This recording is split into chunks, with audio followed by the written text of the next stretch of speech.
නමෝ තස්ස භගවතෝ අරහතෝ සම්මා සම්බුද්දස්ස නමෝ තස්ස භගවතෝ අරහතෝ සම්මා සම්බුද්දස්ස නමෝ තස්ස භගවතෝ අරහතෝ සම්මා සම්බුද්දස්ස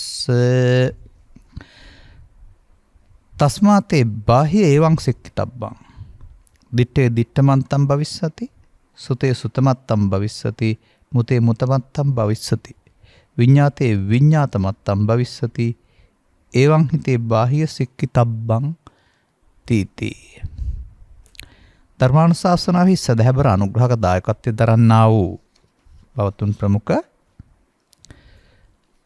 මෙම මොහොත ප්‍රඥා ධර්මදේශනාවක් නැරඹීම ශ්‍රවණය කිරීම සඳහා සූදානම්ව සිටින ලක්වාසී ලෝවාසී සදහැබර පින්වතුනි, අනුග්‍රහක බවතුන් නිවන් මගට යොමු කරවන ස්වාමින් වහන්සේ කැමැති පරිදි ගැඹුරු පැහැදිලි කිරීමක් කියන විශේෂ වචනයක් දීලා තියෙනවා. ඒ නිසාමයි මේ සමාජයේ કોઈ කවුරුත් දන්න නමුත් ගැඹුරු පැහැදිලි කිරීමක් තිබෙන කුද්දක නිකායේ බාහ්‍ය සූත්‍රය තෝරගත්තේ. මේකේ පුංචි කතාවක් තියෙන. ඉතින් කතාව නම් බන නෙවෙයි. නමුත් කතාව කෙටියෙන් කියලා බනට යමු අපි.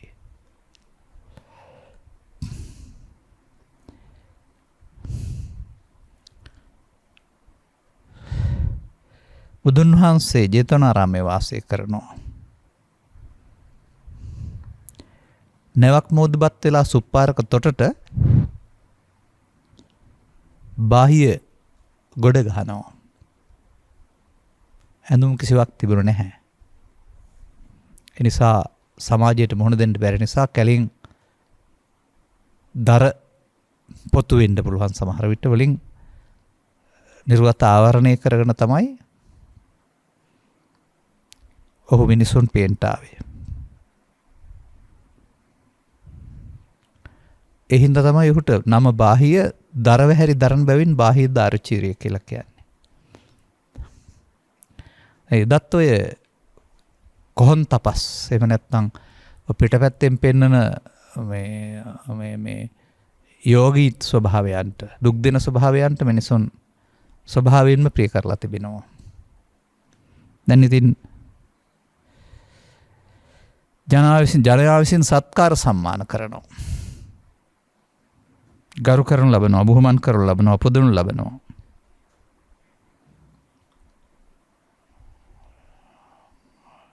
මොකද මේ ආසාවන් මොකවත් නැති කරවුත් දර මේ වැහැරිනේ ඇඳගෙන ඉන්නේ. නූල් පටකටවත් තරම්වත් ආසාවක් නැහැ කියලා හිතන තරමට ගරු කරනවා.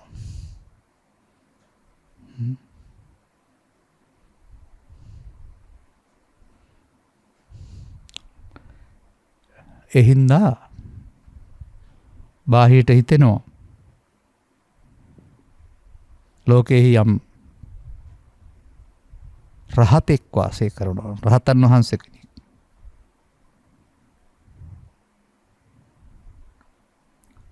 මේ අතර මමත් එක්කෙනෙක් කියලා අදහසක් ඇති වෙනවා. මේක තුල නිකම්ම නෙවෙයි මේ සැබවින්ම ඔහුට නෙග්ලේසිස් කෙලස් යටපත් කරගත්ත සංසුන් ස්වභාවයක් පවා තිබිලා තියෙන්න ඕන. නිකම්ම මේ කෙලස් සහිත වෙන රහත් කියන්නේ නැහනේ. එතන මොකක් හරි ගැඹුරු තැනක වර්ධීමක් තියෙන්න ඕන. නමුත් ඒ සංසුන් ස්වභාවයට තමයි පිරිස සැලකිලිමත් වෙලා ගෞරව කරලා තියෙන්නේ. ඔන්න හිතට යමක් ගත්තා. අතකෝ බාහියස්ස දාරුචීරියස්ස පුරාණ ලෝහිතා දේවතා අනුකම්පා අත්තිකාමා බාහියස්ස දාරුචීරියස්ස චේතසා මෙන්න මෙහෙම දෙයක් කිව්වා. ඒ වුණාට ඒක පැරණි ඥාතියෙක් ලේ ඥාතියෙක් දේවතාවෙක් වෙලා ඉඳගෙන තමයි අනුකම්පා කරනවා මේ හිතේ උට හටගත්තා වූ පරිවිතර්කය දැනගෙන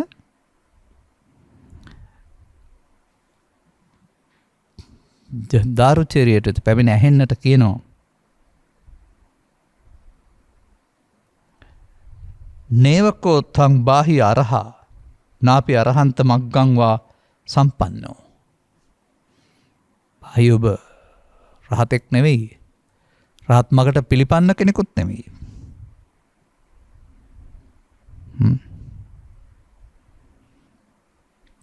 යම් පිළිවෙතක් තුල ඒකත් එහෙම තියෙනවා.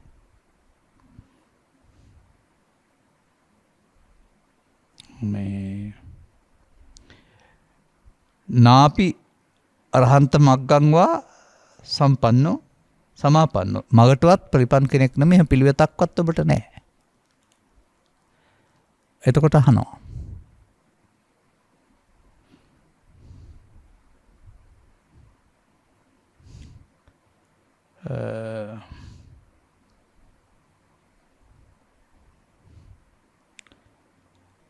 අතකෝ චරහි සදේවකේ ලෝකේ අරහන්තෝවා අරහන්ත මග්ගංවා සමාපන්නෝ.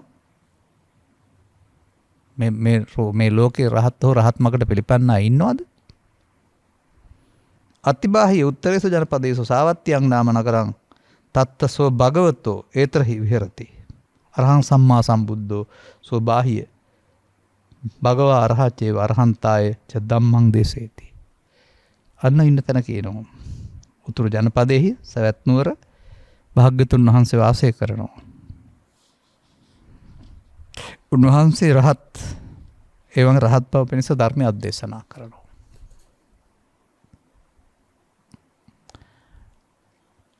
ඒදා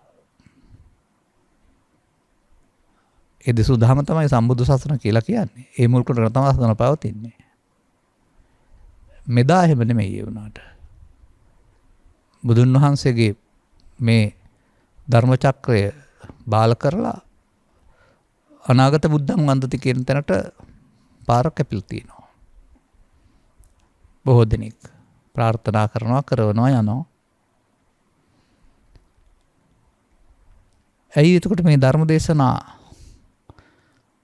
මග නැත්තේ අවලංගුනේ? අපේ ගවේෂණයට මුල් වුණේ ඒක.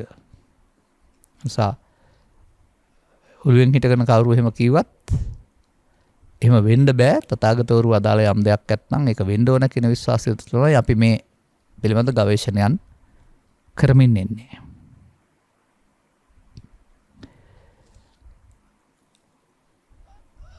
එක්බිති චාරිත්‍රය දෙවියන් විසින් කරපු මේ සංවේගයට පත් කරයෙන් පස්සේ පිටත් වුණා සුප්පාරක බටුනෙන්.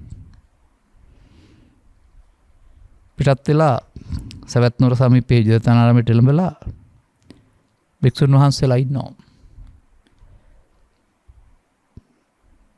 භාග්‍යවත් සම්මා සම්බුදුරජාණන් වහන්සේ කොහෙද වැඩ වසන්නේ ස්වාමීනි? තව ඉතින් තියෙනවා අමතර කතත්. උන්වහන්සේ පිටිපිටස වැඩියයි කියලා තියෙනවා.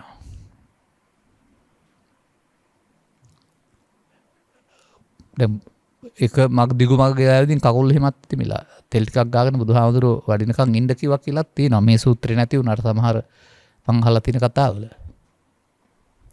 නෑ එහෙම ඉන්න තරම් වෙලාවක් නෑ මෙයාට හදිස්සි.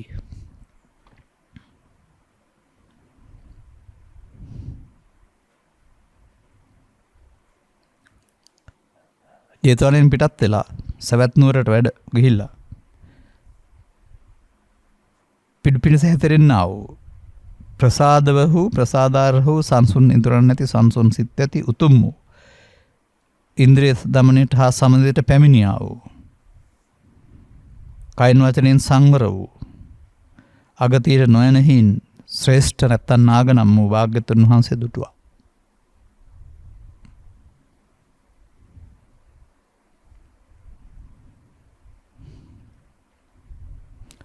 බුදුරජාණන් වහන්සේගේ දෙපා මුල වැටි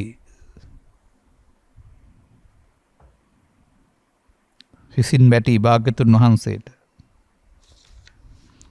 උපසංකමිත්වා භගවතෝ පාදේ සිරසා නිපතිත්වා භගවන්තං ඒතදවෝච මෙහෙම කිව්වා. දේශේතු මේ බන්තේ භගවා ධම්මං දේශ සුගතෝ ධම්මං යම් මමස්ස දීගරත්තං හිතායා සුඛායාති. මට දිගු කලක් හිතසුව පිණිස ධර්ම දේශනා කරන්න. සුගතයන් වහන්සේ මට ධර්මය දේශා දෙසත්වා. බුදුරජාණන් වහන්සේ පිළිතුරක් සපයනවා. අකාලයකෝත්වං බාහිය අන්තර්ගරේ පවිටම් හා පිණ්ඩායාති. බාහිර මේ බණකින වෙලාවක් නෙමෙයි මේ පිටස්තර නිවෙස් සඳහා පිටුසිඟා වැඩි වෙලාවක්. ඇතුළු ගමෙහි අන්තර්ගරේ පිට නෙමෙයි ඇතුළු ගමෙහි පිටුසිඟා වැඩි වෙලාවක්. අපි වර්තමාන භාෂාවෙන් කියනවා නම් මේ බණකින වෙලාවක් නෙමෙයි මේ ආහාර ටිකක් හොයාගන්න ඇතුළු ගමෙහි ඇවිදපු වෙලාව. ඒ වුණාට දුතියම්පකෝ බාහිරදාර්ශය භගවන්තං ඒතදෝච දුජ්ජනං කෝපනේන බන්තේ භගවතෝ වා ජීවිතාන්තරායනම් මයිහං වා ජීවිතාන්තරායන්. එයාට තියෙන තර්කය තමයි කියන්නේ. භාග්‍යවතුන් වහන්සේගේ හෝ මගේ ජීවිතයට හෝ අන්තරයක් වෙන්න පුරුවනි මේ දුර්ජනයන් ඉන්න සමාජයේ.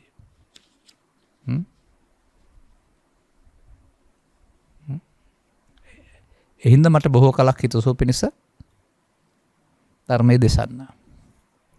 දෙවනුවත් ඉල්ලීමක් කළා. තථාගතයන් වහන්සේ දෙවනුවත් අර ප්‍රශ්නේ අර්කම කියනවා කාලයකවත්වම් බාහිය අන්තරකරම් පවිට්ඨාය පිනම්හා. ආයෙත් තුන්වෙනි වතාවට ඉල්ලමක් කරනවා. ඔබ වහන්සේගේ ජීවිතයේද මගේ ජීවිතයේද කියන්න බෑ. ඒ නිසා හිතසුව පිණිස ධර්ම දේශනා කරන්න. අන්න ඊට පස්සේ තමයි අර මේ ඉල්ලීමට අනුව ගැඹුරු පැහැදිලි කිරීමකට අදහල දේ කියලා තියෙන්නේ. එහෙනම් බාහිය මෙහෙම හික්මෙන්ද. තස්මාතිහෙ බාහිය වංශකිතබ්බං කියන එකේ තේරුම ඒකයි. සාමාන්‍ය ඉතින් ඕක මේ පාලිය සකස් කරලා තියෙන එසේනම් බාහිය මෙහිලා තොප විසින් මෙසේ හික්මිය යුතුය. අන්දන් අපිට බුදුන් වහන්සේ බාහියට වදාළ දේ අපි කෙරෙහි පැහැදිලි කරගන්නයි ඕනේ. ඒ කතාව කියන්න මට ඕන නෑ. අපි මොකද කරන්නේ? මේ ලෝකේ. අපිට පුළුවන් මේ දිත්තේ දිත්තමත්තම් භවිෂ්‍යති වෙන්න.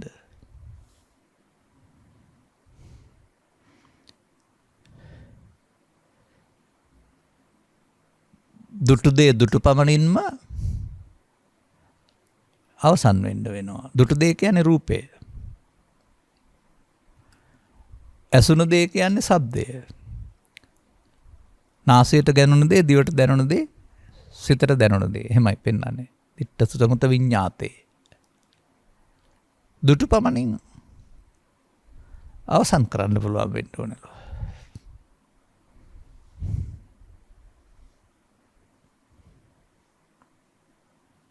මෙසේ හික්මෙන්ට ඕන. මේ නේද බුදු සමයේ ඉන්ද්‍රිය සංවර සීලයේ තියෙන හොඳම තැන. දැන් බාහියට පන්සිල් දීලත් නැහැ, අටසිල් දීලත් නැහැ, උපසම්පදා සිල් දීලත් නැහැ, මහාන කරලත් නැහැ.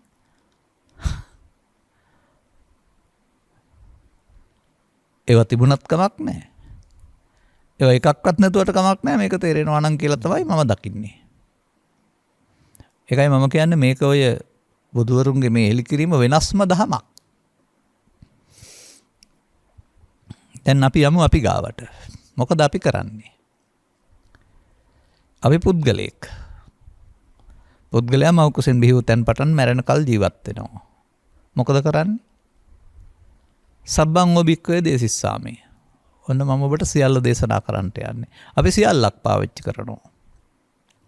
චක්කුංච රූපේච සෝතංච සද්දෝච ගානංච ගන්ධෝච දිවහාච රසෝත කායෝච පොට්ටප්පෝච මනෝච ධම්මෝච. එසත් රූපත් කනත් ශබ්දත් නාසයත් ගන්ධත් දිවත් රසත් කායත් පහතත් සිතත් අරමුණු. මේ තමයි ලෝකේ අපි කරන වැඩේ ඔක්කොම එකතුව. බාහිරටත් එහෙමයි, බුදුන් වහන්සේටත් එහෙමයි, අපටත් එහෙමයි, අන්‍ය ආගමිකටත් එහෙමයි ඔක්කොටම. අපි දැන් ජීවිතේ යම් තාක් දුර ආපු අය. අපිට මේ යමක් දැක්කහම මොකද වෙන්නේ?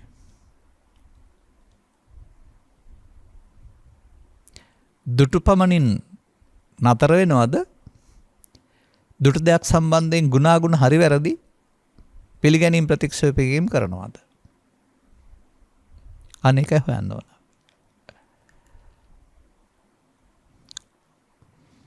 අපිට අද නෙමෙයි අපි ලෝකෙට ආවේ.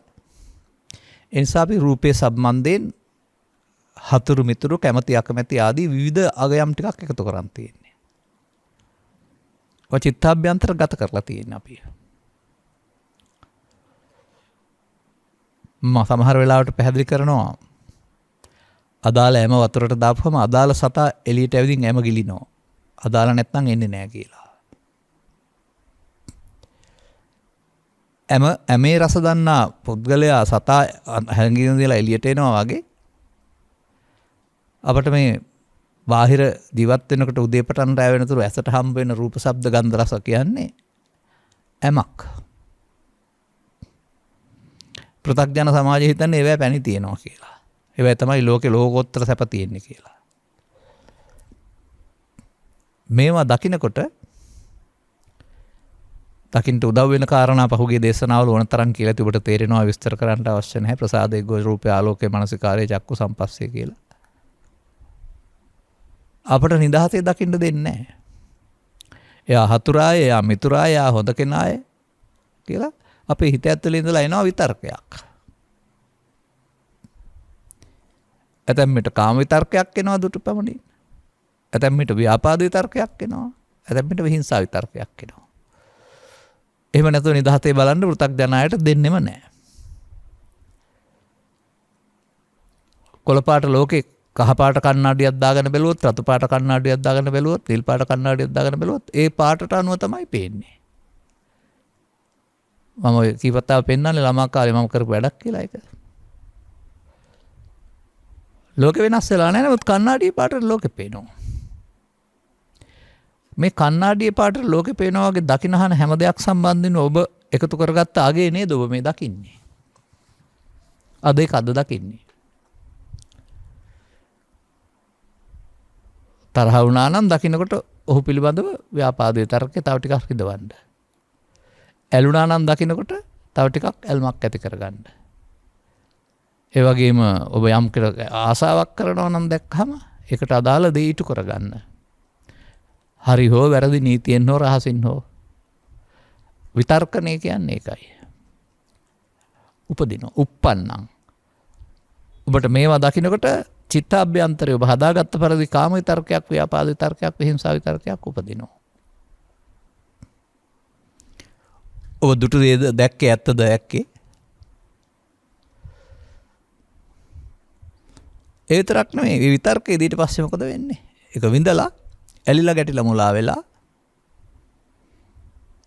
පස්සේ ගන්න හිත ඇතුළට තියෙනවා. පස්සේ ගන්න හිත ඇතුළට තියෙනවා. මට වෙලාවක් ආවම හොඳ වැඩක් කරන්නම්කෝ බං ඔක ලියසියෙන් අරින්නේ නැහැ. එහෙම තමයි ඒක පිටපැත්තෙන් කියන්නේ. ඇතුළතින් නම් ඇස තුළ මේ සිද්ධිය සම්බන්ධයෙන් වෙනත් සූත්‍රවල සඳහන් කරනවා.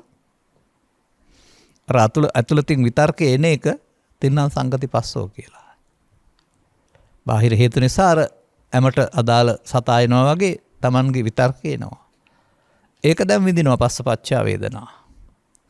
ඒකට රුචි පරිදිම ඇලෙනවා ගැටෙනවා තණ්හා. නැවත සැරයක් ඒකට මමත්වෙන් ගැනීමක් වෙනවා තණ්හා උපාදාන භව කියන්නේ ඒකයි. දැන් එතන ආයෙත් අවිද්‍යා සංකාරයක් උනේ. දැන් මේ තණ්හා උපාදාන භව කියන්නේ දුටුපවණින් අතර වෙන්න බැරි වුණා ඉදිරියට තැබුවා.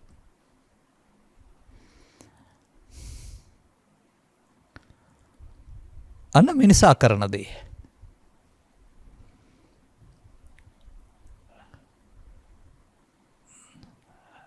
ඒ වගේම දුටු දේ වගේම ඇසුණු දේ. ඇසුණු දෙයටත් ඔය වගේම අපි ළමා කාලේ ඉඳලා මේ ශබ්දවලට එක එක අගයම් දීලා තිබෙන්නේ. මිහිරි අමිහිරි කියලා, පිළිකුල් සහගත කියලා, බය ඇති කරන කියලා. ලෝකේව කිසිවක් තිබිලා නැහැ. යම් යම් කරුණු නිසා අපි හුන්නට බයයි, කරපොත්තට බයයි වගේ ශබ්දවලටත් ඒ වගේ. ශබ්ද කොහොමත් සංගීතය අනුව ගත්තොත් සප්තස්වර තමයි තියෙන්නේ. අනිකුත් ශබ්ද ගත්තාම ඊට වඩා ඉහළ ස්වර හෝ පහළ ස්වර තියෙන්නත් පුළුවන්. යම් යම් දේවල් වල කම්පනය ශබ්දය කියලා කියන්නේ. වාතයේ කම්පනය අපට දැනෙනවා. නමුත් ඒවට අදාළ සුභවාදී අසුභවාදී දෙයක් අපි හිත ඇතුලෙන් එනවා. ඒක කිලිපලා යනවා. බය හිතෙනවා, මරණ බය ඇති වෙනවා, ලැජ්ජා ඇති වෙනවා, පිළිකුල ඇති වෙනවා.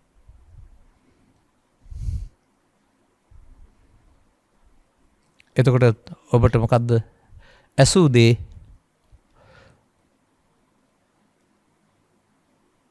වෙනත් ලෝකයේ වෙනත් රටක නම් ඒ ඇසූ දේ සම්බන්ධයෙන් සුන්දරත්වය බලාවි. උන්ට පාරම්පරික හැඩගසුන විඥානයක් මතයක් නැත්නම්. නමුත් දිට්ඨමුත සුත මංගල ඉන්දියාවේ සහ ලංකාවෙත් එහෙමයි. මේ නිසා මේ ශබ්ද ඔස්සේ ඔබ රෝගී වෙලා හිටියොත් එහෙම මේ සද්ද අහලා නරියෙකුගේ හූ කීමක් නැත්තම් සුනේගේ උඩබිරීමක් නම් මෙයා මේ අනාවැකියක් කියන්නේ. දැන් ඉතින් කවුරු හරි මැරෙන්න කියලා හදවත රෝගයක් නම් වැඩි කරගෙන මැරිලා යනවා. අර ශබ්දෙට බය වුණා. තව උලලේනා කියන සතහයි මොහු කිව්වොත් කොහොම වෙයිද කියලා හිතෙනවා. වගේ ඒ ශබ්දවලට අදාළ ඇලීම ගැටීම පිළිකුල ශබ්දවල තියෙන දෙයක් නොව ඔබ පාරම්පරිකව හදාගත්ත දෙයක් කියලා හිතාගන්න. ඔබ මෙයා දකින්නේ ඒන හිතවිල්ල මත. එතකොට ඒකට අදාළ ඇල්ම ගැටීම මිහිරි බව අමිහිරි බව ආශ්‍රයෙන් ආයත් අර කියපු තින්නම් සංගති පස්සෝ පස්සපච්චා වේදනා වේදනා පච්චා තණ්හා තණ්හා පච්චා උපාදාන අතීතයෙන් අරගෙන වර්තමානයේ රැවටි අනාගතයටත් තියෙනවා.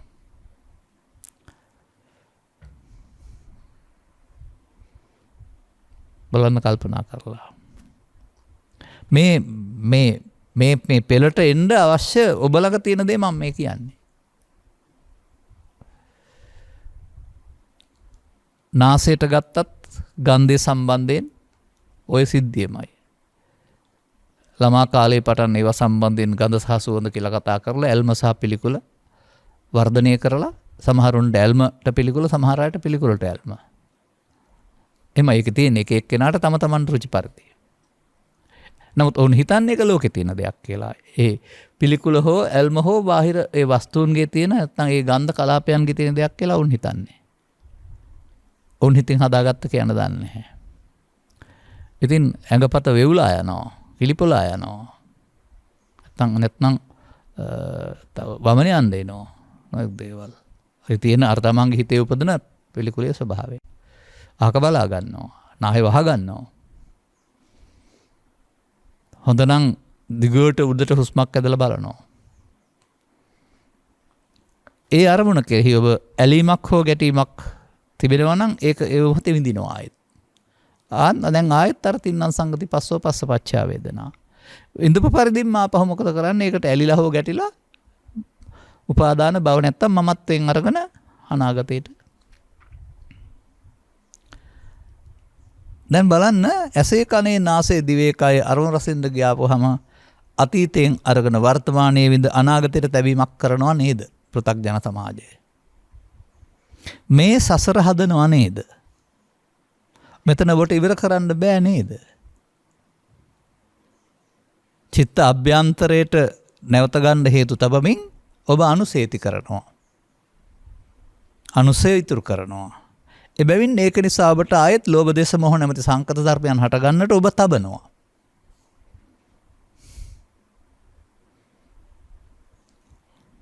දැන් මේ වර්තමාන මොහොතේ ඇහැට කනට නාසයට ගැටෙන සිද්ධිය තුළ සිදුවෙන්නා වූ ත්‍රිපරිවට්ඨය පරිවෘත තුනක් අතීතයෙන් එනවා, වර්තමානයේ හඳුනනවා, අනාගතයටත් තියෙනවා. අවුරුදු 3ක් යන්නේ නැහැ, ජීවිත 3ක් යන්නේ නැහැ, මොහොතකින්.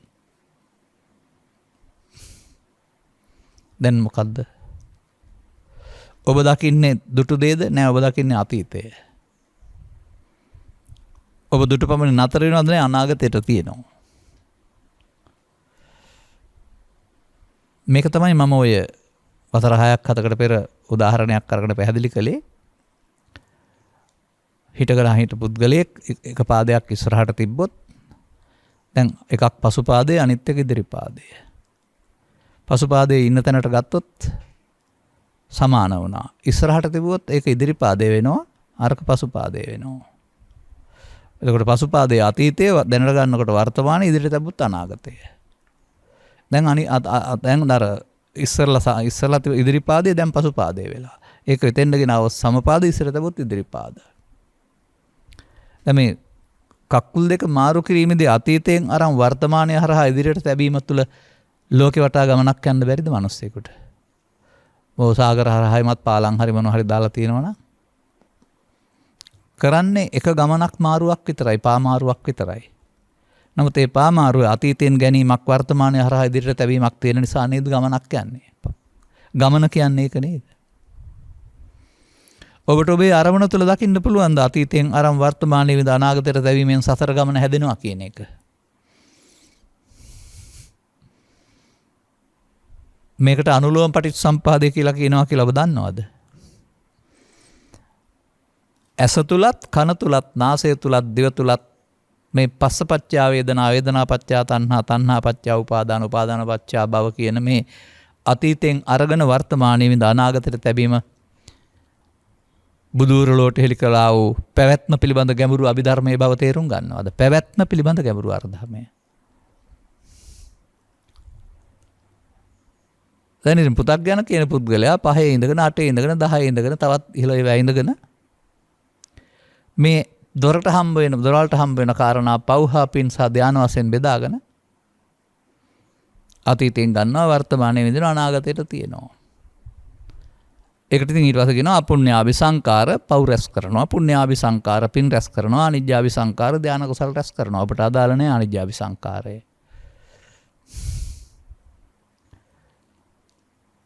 දැන් පවෙනුත් සතර හදන්න පුළුවන්, පිනෙනුත් සතර හදන්න පුළුවන්, ධානෙනුත් සතර හදන්න පුළුවන්. හදන්නේ තණ්හා උපාදාන භව අවිද්‍යා සංකාරයෙන් නේද?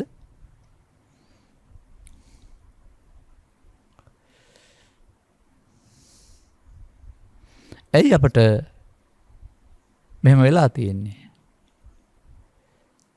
ඒ බඳු ගැඹුරු දර්ශනයක් පිළිබඳ අවබෝධයක්, ප්‍රායෝගික අවබෝධයක් නැහැ. පොතපතේ පෙළ දහම තියෙනවා, ලියනවා, කියනවා, පාඩම් කරනවා. නමුත් මේ බාහියට පෙන්නපු සුළු දේ, කෙටියෙන් වදාළ දේ, අතකෝ බාහියස්ස දාරුචිරියස්ස භගවතා ඉමාය සංකිට්තාය ධම්ම දේශනාය. කෙටියෙන් කළ ධර්ම දේශනාවේදී ආය මව්පිය පරපුර හෙව්වේ හරි, වයස හෙව්වේ හරි, මහාන කරන්න හෙව්වේ හරි මොකක්වත් නැහැ. ඒ වය සඳහා සැකසෙන සංවිධානයක බාහිර කරුණු ඊට පස්සෙත් කරන්න ඕන ඒක. දැන් මම හිතන්නේ යන්නේ ඒකයි, බාහිය මේ සම්බන්ධයෙන් කැහෙන ගැඹුරු අවබෝධයක් තිබුණ සහ අර අතීතයෙන් එන පැත්ත මොනවා හරි හේතුවක් නිසා බොහෝ දුරට තුනී කරගත්ත කෙනෙක්. නැත්නම් ඔහුට හදන්න මේ මොහොතකින් හදන්න දෙයක් ඉතුරු වෙන්න බෑනේ. ඒ පිළිබඳ බුදුවරයා තේරුම් ගන්න නැති ඔහුගේ දැක්ම දැනීම. එතක් මේ තමයි බුදු සමයේ සඳහන් කෙටියෙන්ම බණ කීම. දැන් මේ කියන්නේ මොකද්ද? ඔබ කවදා හරි තේරුම් ගන්නවද මේ කියන්නේ ඔබේ භාවනාව කියලා, මේ විදර්ශනාව කියලා? දැන් දකින්න එපා කියලා තියනවද? නිගණ්ඨනාථ පුත්‍ර ශාසනය තමයි ඇසින් රූප නොදැක්ක හිටියේ. කනෙන් ශබ්ද නාසා හිටියේ. පාරාසාරී බුදුන් වහන්සේට ප්‍රකාශ කළේ එහෙමයි. දැන් මේ දිත්තේ සුතේ දිට්ඨ සුතමත විඤ්ඤාතේ මොහොන දෙන්න එපා කියලා නෑ. නමුත් පෘථග්ජන පුද්ගලයාට මේ මොහොන දීමේදී අතීතේ එනවා. යත් අතීතම් පහිනන් තන් නෙමෙයි උන්ට අතීතය තියෙනවා. අතීතයේ තියෙන එක තමයි කාම විතර්කේ, ව්‍යාපාද විතර්කේ, විහිංසාව විතර්කේ උපදිනවා කියන්නේ. ඒ නිසා ඔහු එකට අහු වෙනවා. මමත්වෙන් ගන්නවා. අහුන නිසා ඔහුට වර්තමානයේ නිමා කරන්න බැලුව ඉදිරියටත් තියෙනවා. දැන් සසර ගමන යන්න අතීතයෙන් අරන් වර්තමානයේ විඳ අනාගතයට දැබීම තුළින් පව තුලත් පුළුවන්, පින තුලත් පුළුවන්, ධානය තුලත් පුළුවන්, අස කන නාසය දිව කය ඕන එකක් තුල පුළුවන්. පවත්තන හැටි. පැවැත්ම. ඔන්න පැවැත්ම.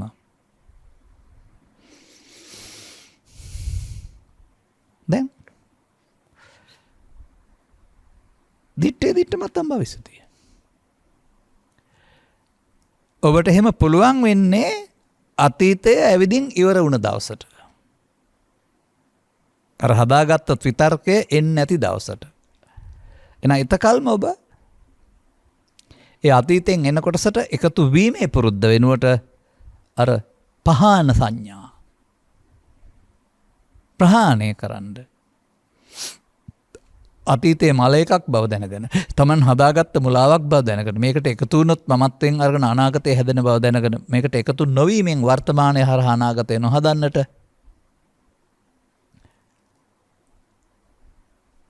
ඇහැ තුල, කන තුල, නාසය තුල, දිව තුල, කය තුල, සිත තුල අවදි උතන් පරන් නින්දට යනතුරු නින්ද හැරුණ විට ඉන්ද්‍රිය භාවනා සූත්‍රයේ සඳහන් පරිදි මේ මොහොතේ සියුම් කටයුත්තක් තියෙනවා නේද කරන්න. මේ මොහොතේ කෙලෙසුන්ට අහු වී අනාගතේ හදන්නත් පුළුවනි. මේ මොහොතේ කෙලෙසුන්ට එකතු නොවීමෙන් කෙලෙස් නසන්නත් පුළුවනි.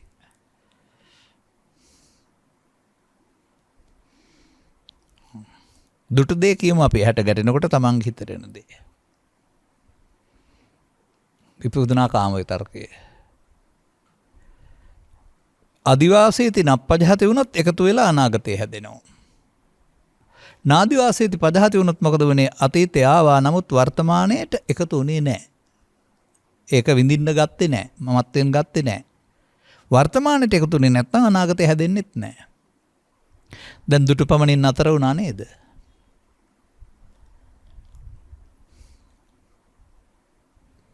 දැන් අරමුණු විදර්ශනා කරනවා කියන්නේ පංච උපාදානස්කන්ධය අනිදුක්ඛ අනාත්ම වශයෙන් බලනවා කියලා කියන්නේ.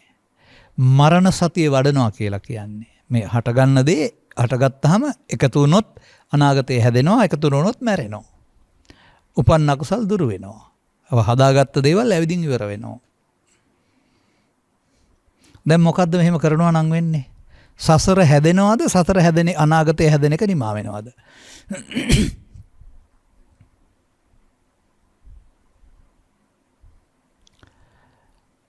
දැන් තේරුම් ගත්ත පුද්ගලයෙකුට ඇහැ කන පියාගෙන ඉන්න හෝ කැලේට යන්න හෝ මොකුත් ඕන කමක් නැහැ නේද?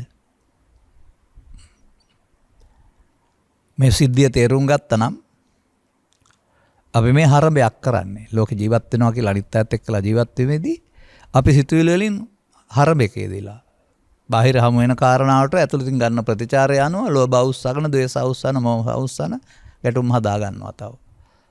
ගැටුම් හදාගෙන ඉවර කරන්නේ නැතුව හෙටටත් ගන්නවා. අද ඇතුණ අර්බුදේ හෙට දවසේ ඇදලා ගන්න තියා ගන්නවා. ඒ දුටු පමණින් නතර වුණාද? පෘථග්ජන පුද්ගලයා යම් කිසි සිද්ධියකදී ඒ විදිහේ යම් කිසි කලබලයට හිරිහැරයටපත් වුණොත් දුටු පමණින් නතර වෙන්නේ නැහැ. හෙටට ගන්න තියෙනවා. මේ හැම එකක් තුලම ඔබ සසර හදනවා කියලා, සසරක් හදනවා, නිර්මාණය කරනවා කියන එක තේරෙනවා නම් සසර ගමන නිමා කරන්න මොනවත් ඉදිරියට තියලා බෑ කියන අවබෝධය හම් වෙනවා නම්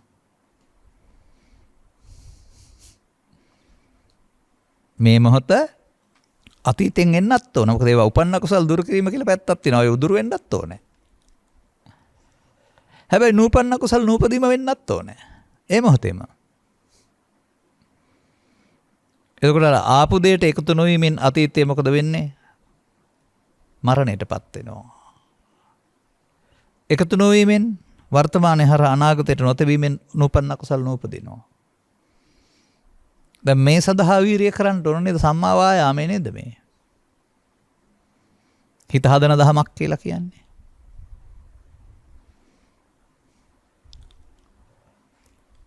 දැන් මේකෙදි මම දකින්න කරුණක් තිබෙනවා. වයෝවෘද්ධ භාවයට පත්වන පුද්ගලයාට මේ අතීතයෙන් එන කොටස ඉතා බරපතලයි, සංඛ්‍යාව විශාලයි. ඒ වගේම හැඟීම උත්සන්නයි.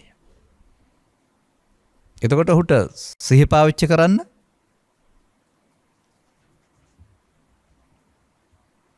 තේරෙන්නේ දැනුමක් නැහැ. එහෙම නැත්නම් බොහෝ වහන්සි වෙන්න දෙනවා හදන්න. අර ඇලෙන කරුණු 100 නම් දුක් 100ක් ඇත බිඳුවට බස්සන්න ඕන කියලා පින්න. ප්‍රහාණය සඳහා තුනී කාමරාග ව්‍යාපාද තුනී කිරීම කියන කාරණාව බොහෝ කල් කරන්න වෙනවා. ගොඩක් තියෙන නිසා. ඔහු ලිඳට වැටිලා ගොඩ එන්න හදන කෙනෙක්.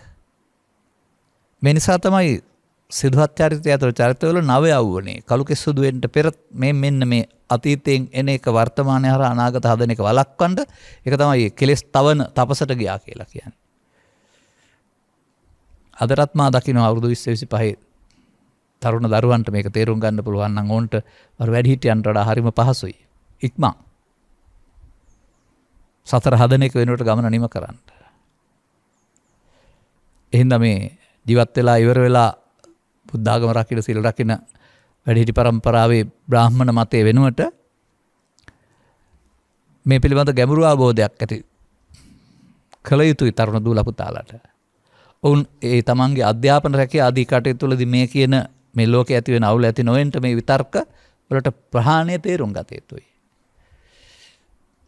ඔවුන් එතකොට ජීවිතයේ වයසට ඉස්සරහට යනවා නමුත් ආධ්‍යාත්මික ගමනින් ආපහු යන අය පටිසෝතගාමී. ඒකයි මේක සිත හදන දහමක් කියලා කියන්නේ. දැන් මේ තැබුවොත් මොකද වෙන්නේ? තැබුවොත් ඒක තමයි නැවත උපදිනවා කියන්නේ. අද තැබූ දේ හෙට දකින්නකොට නැවත උපදිනවා. ලෝභය තැබුවත්, ද්වේෂය තැබුවත්, ඊර්ෂ්‍යාව තැබුවත් තැබූ දේ දකින්නකොට අර ඇතුළ තිබිලා එනවා. දැන් දුටු දේ කියන්නේ ඔබ තැබූ දෙයක් කරවලම තියෙන දෙයක්ද ඉස්සරහා තියෙන දෙයක්ද? ඔබට ඒක නවත්තන්න බෑ. ඔබ ආයි වර්තමානයේ හරහා ඉස්සරහට තියනවා නේද? දැන් ජීවිතාවසානයේ වෙන විට මෙබඳු තැබූ දේවල් තිබෙන නිසා ශරීරය අතහැරුණාට මේ අනුසය කියන අනුසය ප්‍රහාණයක් නැහැ. අනුසය නිසා අන්න දැන් අර තැබූ දේවල් වල හේතු අවිද්‍යාතෘෂ්ණා. පවෙන් පරලෝ යාම උපත.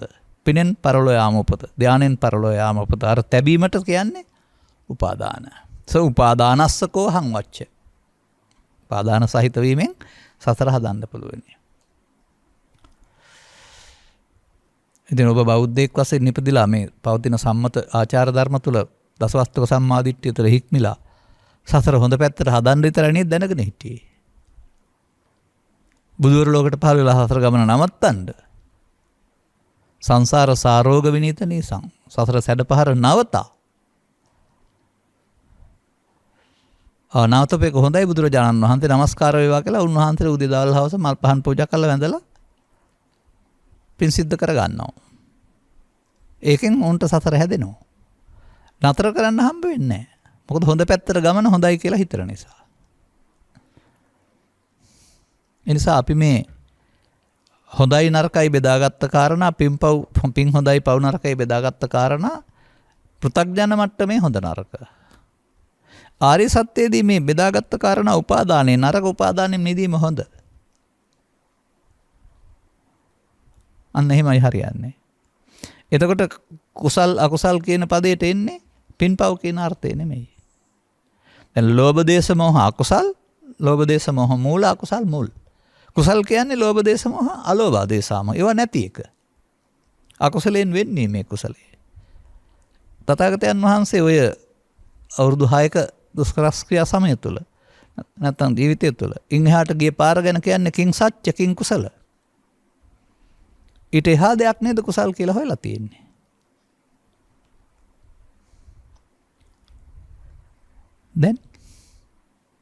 දැන් ඔබට මේ කියන කාරණාව තේරෙනවා නම් අවුරුදුෙන් පටන් ඔබට පැවති රාජකාරියක් තියෙනවා. මවක් වශයෙන්, පියෙක් වශයෙන්, ගුරුවරයෙක් වශයෙන්, රියදුරෙක් වශයෙන්, භික්ෂුවක් වශයෙන්, භික්ෂුණියක් වශයෙන් ඕන තැනක. අද මෙතෙන්ට ආවට ඔබට චිත්තාභ්‍යන්තරයක් තියෙනවා ගැටෙනකොට මේක එනවා. ඔබ මේ දකින්නේ වර්තමානයේ නෝ මේ අතීතයේ බව තේරුම් ගත්තොත්. මරිච්ච අතීතයකට පණ දෙනවා කියලා තේරුම් ගත්තොත්. මේක ආයේ හැදුවොත් සතර හැදෙනවා කියලා තේරුම් ගත්තොත් දුටු පමණින් වර්තමානයේ හරහා අනාගතේ නොතබා අවසන් කරන්න පුළුවන් නම් දිට්ඨමත්තම් භවිස්සති නේද?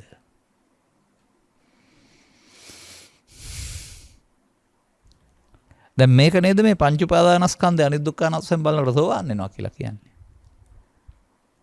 එනවා ආවට එකතු වුණොත් නේ වර්තමානයේ හරහා අනාගතේ හැදෙන්නේ. පස්ස වේදනා වුණොත්, පස්ස නිරෝධ වුණොත් කොහෙන්ද වේදනා තණ්හා උපාදාන? වේදනා නිරෝධ, තණ්හා නිරෝධ, උපාදාන භව. ඉතින් එතකොට අනාගත වර්තමානෙත් නැහැ අනාගතෙත් නැහැනේ. වර්තමානයේ අහුවීමකුත් නැහැ අනාගතයකුත් නැහැ.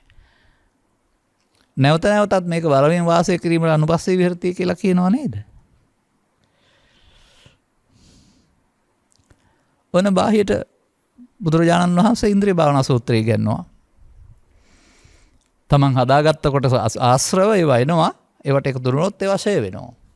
අර එකතු නොවීමෙන්, දුටු පමණින් නතර වීමෙන්. ඒ විතරක් නෙවෙයි වර්තමානයේ හරහා අනාගතයක් හැදෙන්නේ නැති නිසා ඇතුළත හිස් වෙනවා. දැන් ආපහු යනවා. අතීතයෙන් අර වර්තමානයේ අනාගතේ බුත් සතර යනවා. සතර ඉස්සරහට යනවා. දැන් සතර නිමා කරනවා.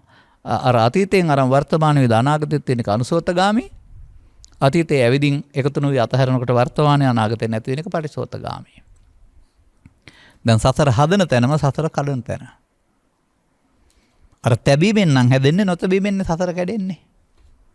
භව නිරෝධාය ධම්මං දේශේති. තණ්හා උපාදාන භව අවිද්‍යා සංඛාරා. තණ්හා උපාදාන භව නැත්නම් භව නිරෝධෝ. එහෙනම් විද්‍යාවේ මුක්ති නෙමෙයිද මොහොතක් මොහොතක් පාසා හම්බ වෙන්නේ.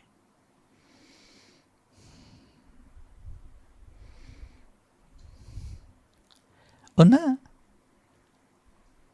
මේ මිනිස් සමාජය තුළ බුදුවරු ලෝකට පහළ වෙලා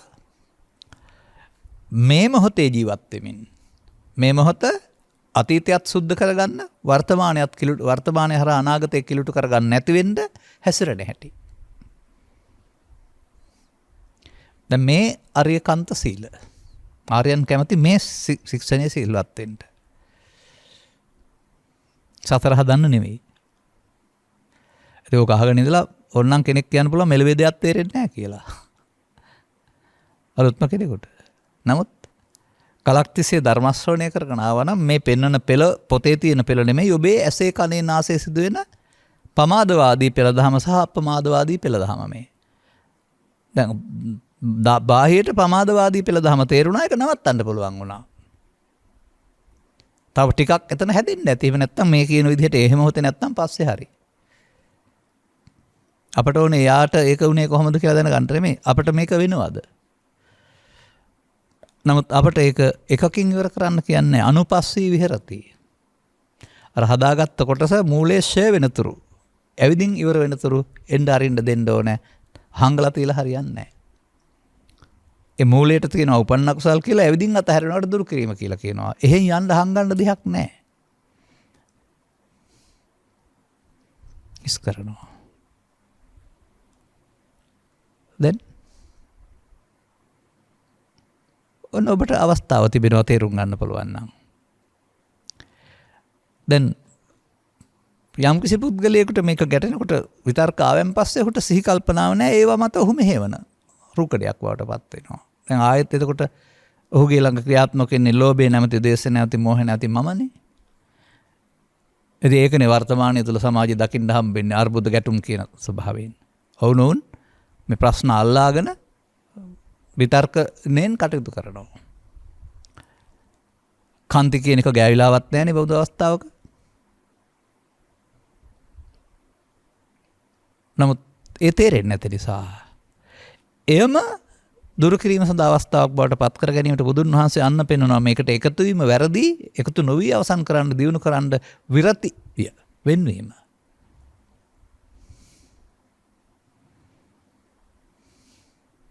වෙන්වීම. එනකට කියනවා සද්දා සති හිරියොත්ප්ප කියලා අලුත් චෛසික ජාසියක් අකුසලයෙන් වෙන් කරන්න සමත්. එතෙන්ට ඇවිදින් මේ බලය දුර්වල කරන්න සමත්. එයා දියුණු වැඩ කරන එකනේ සතිය වඩනවා කියන්නේ. එවිට එයාට හොරෙන් යන්න බැරි වෙනවා. දැන් ඉතින් ඊට පස්සේ මේක ඊටු ටික කියන්න වෙන්නේ කෙටි කරලා දැන් මේක මං හිතන්නේ සෝවාන් සිට අනාගාමී රහත් දක්වාම හදන්න වෙනවා. මේ තමයි මේ කෙටියෙන් කියන බණ ටික. දැන් බලන්න චක්කුණා සංවරව සාදු ගාථා අරගෙන ඇසෙන් කනෙන් නාසෙන් දිවෙන් කයෙන් වචනෙන් හිතින් මෙසේ සංවර වෙන්න පුළුවන් නම් සියලු දුකින් මිදෙනවා කියන ගාථාවෙන් කියලා තියෙන මේක නෙවෙයිද කියලා සබ දුක්ඛා පමුංචති. සමාජෙ මෙතෙන්ට එන්න ඕනනේ. පුද්ගලයෝ වශයෙන් කරන බාහිර සංවර කාරණාවල ඒකට අදාළ විපාකයක් තිබුණාට මේ අවිද්‍යාව දුරු වීම සිදු වෙන්නේ නැහැ. මේක මේ මෞකසින් බිහිවී ජීවිතාසානය දක්වාම ළමයා තරුණයා මැදිවී කෙනා පුද්ගලයෙක් වශයෙන් ඉන්නවා කියලා බලන තාක්කල් හැදෙන්නේ නැහැ. මේ මොහොත අනාගතයට නොතබා මිය යන්න ඕන. මේ මොහොත අනාගතයක් සකස් නොකර මිය යන්න ඕන. අර දුටු පමණින් නතර වෙනවා කියන්නේ ඒකයි. මම හොඳ වැඩක් කරන්නම් කියලා ඉස්සරහට තියන්නේ නැතුව දුටු පමණින් නතර වෙනවා. මේ දුටු පමණින් නතර වෙනාට නේද පංච උපාදානස්කන්ධය අනිත් දුක්ඛ අනාත්ම වශයෙන් බලනවා කියන්නේ කියලා ඊට පස්සේ ගලප ගන්න. දැන් කරගෙන ගියොත් ඉතුරු වාක්‍ය ටික බලන්න වෙනවා. කළොත් නේ පෙන්වන්නේ.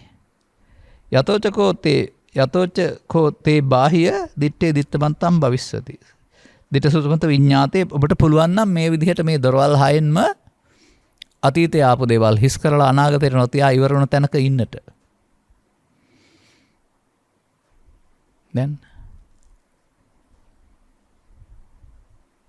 දැන් අර අනාගතයට තැබීම තමයි පංච උපාදානස්කන්ධය හදනවා කියන්නේ. අතීතේ එනවා පංච උපාදානස්කන්ධය හට ගන්නවා. නමුත් ආය හදන්නේ නැහැ, දුර වෙනවා. දැන් මේ වැඩෙන් මොකද්ද වෙන්නේ? තැබූ අතීතය හිස් වෙනවා, අනාගතයට නොතැබීමෙන් අනාගතේ නොතැබීම තුළ අතීතයක් නැතුව යනවා. දැන් ඊට පස්සේ මොකද වෙන්නේ? දැන් දිට්ටු දෙරි දුටු පමණින්. දැන් දුටු දෙරි දුටු පමණින් අසු දසු පමණින් Taman සම්බන්ධයෙන් අතීතයෙන් විතර්කයක් නැහැ. හඳුනාගත්තා, ඉස්සරහට තියන්න දෙයක්වත් නැහැ. දැන් ස්කන්ධ පහ පරිහරණය, පංචස්කන්ධ පරිහරණය. මේක ඉතුරු පදයෙන් ඔක හොයාගන්න පුළුවන් අපිට.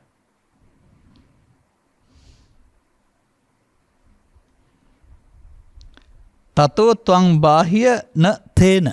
ඔබට මෙහි දුටු දේ, ඇසූ දේ, වැටහූ දේ මේ මොහොතේ ඉවර කරන්න පුළුවන් නම් අර ඉදිරියක් තියන්නේ නැහනේ.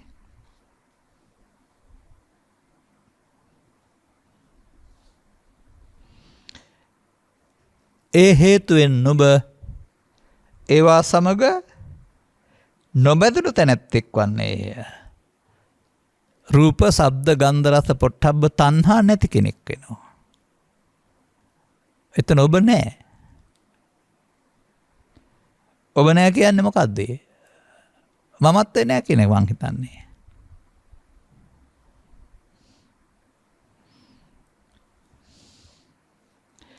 යතෝතං බාහිය නතේන තතෝතං බාහිය නතත්ත. ඔබ එතන නැත්තම්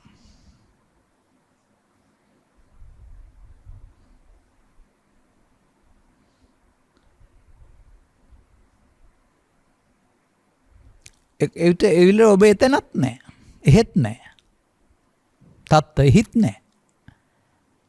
අර අපායේ දිව්‍ය ලෝකේ බ්‍රහ්ම ලෝකේ ඒ තියෙනවා නම් එහි යන්න තියෙන්නේ. එහි යන්න තැනකුත් නැහැ.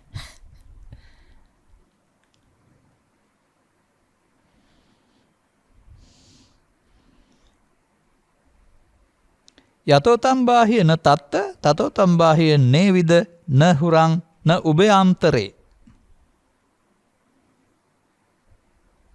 ඒසේවන්තෝ දුක්ඛස්සත්තායති.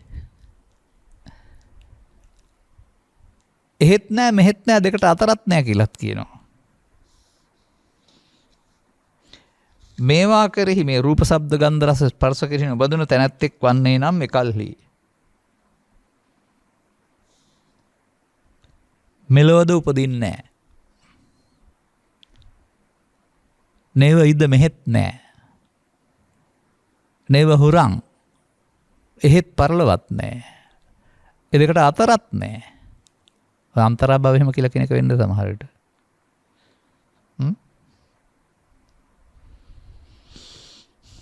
එහෙම නැත්නම් දෙලොවම නැවත උපදින්නට හේතු තියලා නැහනේ.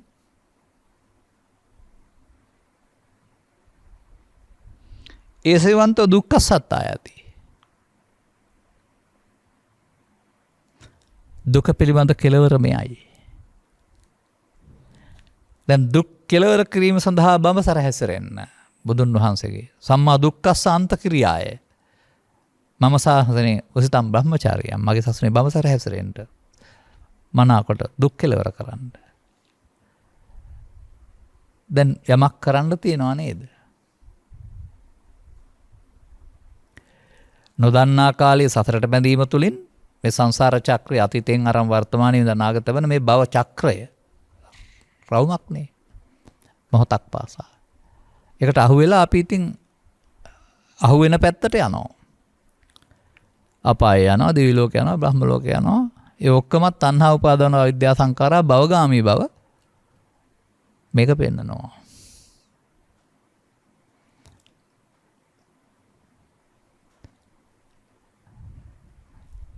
දැන් මේ වැඩේ ගැඹුරු කාරණාව. මේ පිළිබඳ ටිකක් චින්තනය ඇති කරගත්තාම, කල්පනා ඇති කරගත්තාම මේ මොහතක සිද්ධිය, අර මොහතක ප්‍රීතිය සැනසුම සාදත් කියන ගීපදේ කියනවා වගේ මොහතක ඔබ ළඟ සිදුවෙන මේ සිද්ධිය, සිද්ධාමයේ චක්‍රය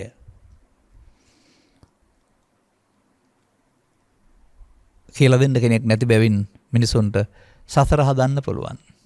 ඕනෑම කාලෙක, ඕනෑම රටක, ඕනෑ ගමක ඉපදිලා මේ පස්තර අදාළ දේවල් ලෝකේ සැප තියෙනවා කියලා ඒක සමග ඇලිලා විඳලා පස්සේ ගන්න තියලා පස්සේ ගන්න තිබෙන නැවත උපදින්න සතර හදන්න පුළුවන්. ඒවා ඇති තැනක නේ උපදින්නේ. රූප තණ්හා, ශබ්ද තණ්හා, ගන්ධ තණ්හා, එහෙම නැත්නම් ඒවා තියෙන තැනක උපදිනවා. නැත්නම්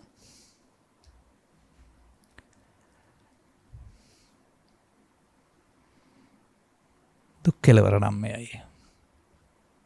එතනින් එහාට මේ කතාව ගොඩාක් තියෙනවා. ඒක අපට අවශ්‍ය නැහැ. නමුත් මේ අතකෝ බායස දාරුච්‍යස්ස භගවතෝ ඉමාය සංකිට්තාය ධම්මදේශනාය තාව දේව අනුපාදාය ආසයහි චිත්තං විමුච්චි. ඒක කියන තරම් වචනෙන් ලේසියෙන් නම් වෙන්නේ නැහැ. නමුත් එයාට කොහොම වුණාද කියලා අපිට වැදගත්කමක් නැහැ. අපිට වෙන්න ඕන මේක චිත්ත මිදෙනවා. චිත්තං විමුක්තිනේ. හිතක් නැතුව යනවා, හිතක් නැතුව ඉන්නවා කියලා නෙමෙයි, සිත කෙලෙසුන්ගෙන් මිදෙනවා කියලා බලන්න. ඔය අපේ අය කල්පනා අනිමිත්ත කියලා, නිමිත්තක් නැතුව ඉන්නවා කියලා. නිමිත්ත කියන එකේ තේරුම අරමුණ කියන එක නෙමෙයි, අරමුණ මමත්වෙන් ගැනීම නිමිත්ත. නිමිත්තග්‍රාහී වෙනවා කියලා කියන ලෝභයෙන් ද්වේෂයෙන් මොහෙන් ගන්නවට. එහෙම නැතුවම මේ කායකට කවදාවත් සිතක් නැතුව තියෙන්න පුළුවන්ද? නමුත් උපාදානෙන් මිදුණු සිතක් තියෙනවා. සිත උපාදානෙන් මිදුණු විමුක්ති සිත. සිතෙන් මිදුණා කියලා ගන්න එපා. ලෝභ දේශ මොහයන්ගෙන් මිදුණා කියලා ගන්න.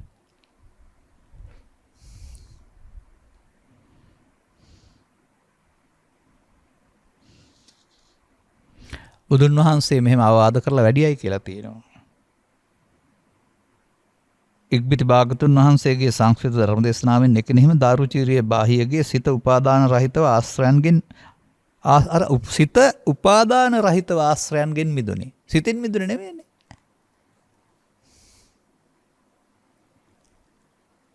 ඉතින් බාහිර හොරෙක් තක්කඩියෙක් නම් මොකවත් දැනගෙන හිටියේ නැත්තම් මේ එකපාරට මේක වෙනවද?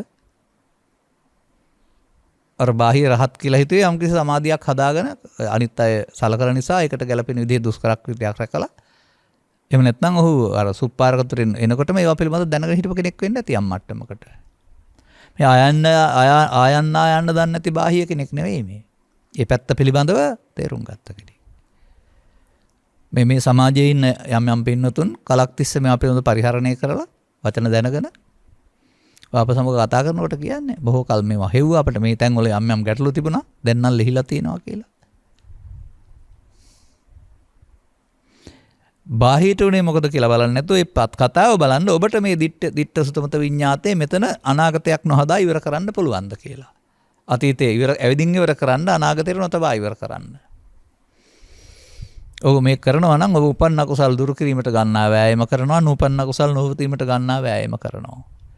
නූපන් කුසල් ඉපදීමට වෑයක් කරනවා, උපන් කුසල් වැඩි දියුණු කිරීමට වෑයක් කරනවා. උපන් කුසල් කියන්නේ මාර්ගඵල සෝවාන් වැඩි කරනවා කියන්නේ සකෘදාගාමී යනවා. උපන් කුසල් වැඩි දියුණු කරනවා. දැන් සම්මා වායාමය මහත් උත්සාහයක්, හොඳ යහපත් උත්සාහයක්.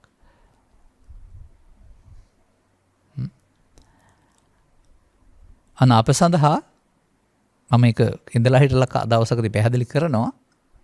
මේ වගේ පොත පෙරලා පැහැදිලි කළාද මතක නෑ මට. අන්න අදාළ කෙනෙකුට ඉන්නවා නම් දැන් අපි මේ කතා කරන කාරණාව මේ එදිනෙදා ජීවිතයේදී අන් අය සමග කටයුතු කරද්දී අන් අය වැරදි පැත්තට නැත්නම් රුවිතට යද්දී ඔබට සම්මා පැත්තට ඔබව හදාගන්න පුළුවන් මේ මොහොතේ. මා දකිනවා තේරුම් ගත්ත පුද්ගලයාට අන් අය කරන මේ ප්‍රතික්‍රියා දක්වන කාරණා ඔබේ ඇතුළත කොටස එළියට එන්න ඔබ පෙන්වන්න උදව්වක් සහ ඒවා අතහරින්න උන් උදව් කරන්නන්.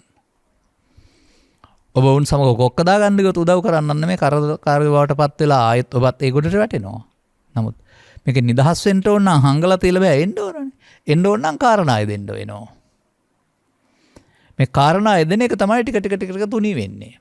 මාර්ගඵල පිළිවෙලින්. එතකොට තවත් ඉතුරු කාරණා එනකල්ම ජීවිතේ එහෙම හිට බලන් ඉන්න වෙනවා සතිවෙත්ව. මුලින්ම තියෙනකොට බොහෝ දේවල් එනවා. එනවා විතරක් නෙවෙයි තද වෙහසකුත් දැනෙනවා. මොකද ඒවට එකතු වෙනවානේ. ඒකේ බර දැනෙනවානේ. ඇස් රතු වෙනවා, හිස රාදිය දැනෙනවා, නැගිටින්න හිතෙනවා. ඒ අර අරමුණු වල තියෙන බරට එකතු වීමයි දැනෙන්නේ. බර කියන්නේ පීඩනය, ආතතිය. ඒක නැති දවසට වයි අරමුණු තියෙයි. නමුත් අරමුණ පීඩණයෙන් හිස්. ඒක තමයි බුදුදහම පෙන්න පස්සද්ධිය සැහැල්ලුයි කියලා කියන්නේ. සැහැල්ලු වෙනවා.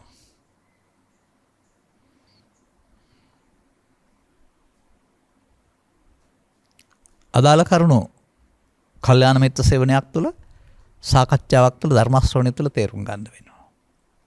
අනතුරු ඔබ මේ ප්‍රතිපත්තියට වැටෙන්න වෙනවා. අවදි වූ තැන් පටන් නින්දට යනතුරු. ඔබේ යහපත් කාරණා පිළිබඳ කිසිදු බාධාවක් තහනමක් නැහැ. ඔබේ ගිහි පැවිදි භාවයේ ස්ථිරසි භාවය පිළිබඳව කිසිදු ගැටලුවකුත් නැහැ.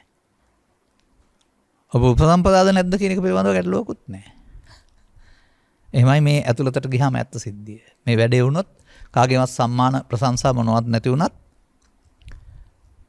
දැන් බාහිය එතනින් එහා පැත්තට බාහිය ආදාහනය කරලා තියෙන සංඝ පරපුරේ ශ්‍රාවකෙක් ඔබේ මේ කෙනෙක් විදිහට කියලා භික්ෂුන් වහන්සේලාගේ බුද්ධ පුත්‍රයෙක් විදිහටනේ. ඒ අර ශ්‍රමණ බවට පත් වුණ නිසානේ ඇතුලෙන්. සිවුරෙන් නෙමෙයි ඇතුලෙන්. කෙලසුන්ගෙන් මිදුණ කියන කාරණාව. අදාළ කරුණු තේරුම් ගැනීම සඳහා ඔබට මෙම කරුණු පැහැදිලි කිරීම උපනිශ්‍රේවා හේතු ආසනාව වේවායි කියන ප්‍රාර්ථනාව කරමින් මම ධර්මානුශාසනාව මෙසේ අවසන් කරනු ලබනවා. සබ්බිහිතේ වජ්ජන්තු සබ්බ රෝගෝ විනස්සතු මාතේ බවත් අන්තරායෝ සුඛී දීඝායුකෝ භව හැම දිනාටම තෙරුවන් සරණයි. ද්වේෂක්ඛයෝ නිබ්බානං